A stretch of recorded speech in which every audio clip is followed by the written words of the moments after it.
50 পেরানো মধ্যবয়স্ক পুরুষদের ক্ষেত্রে একটি কমন ডিজিজ হলো বিনাইন প্রোস্টেটিক হাইপারপ্লাসিয়া।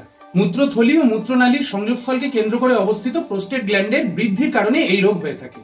এই রোগের লক্ষণগুলি হলো মূত্রের বেগ আসলে সর্বপ্রথম মূত্রত্যাগে প্রচন্ড কষ্ট অনুভূত হওয়া, মূত্রের ফ্লো কমে আসা অর্থাৎ ধারাটি খুব সামনেই পড়া, মূত্রত্যাগের সময় মূত্রের বেগ বাধাপ্রাপ্ত হওয়া এবং থেমে থেমে ইউরিন হওয়া, একবার মূত্রত্যাগের পরেও আরো কিছুটা অংশ অবশিষ্ট রয়ে গেছে এরকম একটি অনুভূতি হওয়া, সেই কারণে কিছুক্ষণ ছাড়া ছাড়া মূত্রত্যাগের বেগ আসা এবং মাঝে মধ্যে ইউরিন ইনফেকশন বা ইউরিনে ব্লাড আসা।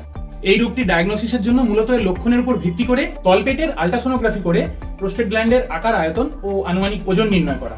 রক্তের প্রোস্টেট স্পেসিফিক অ্যান্টিজেন টেস্টের মাধ্যমে এই প্রোস্টেট বৃদ্ধি ক্যান্সারের লক্ষণ কিনা তা পরীক্ষা করে দেখে নেওয়া হয়। বেশ কিছু আয়ুর্বেদিক ভেষজ যেমন বরুণ, পুনর্নভা, কাঞ্চনা, শিলাজিৎ, বঙ্গভস্য এই রোগে ভীষণ উপকারী। ইত্যাদি সেবনে যদি আপনার সমস্যা কমে তো ভীষণই ভালো, নয়তো আমার সাথে এই নাম্বারে যোগাযোগ করুন। সবাই ভালো থাকুন, সুস্থ থাকুন, ধন্যবাদ।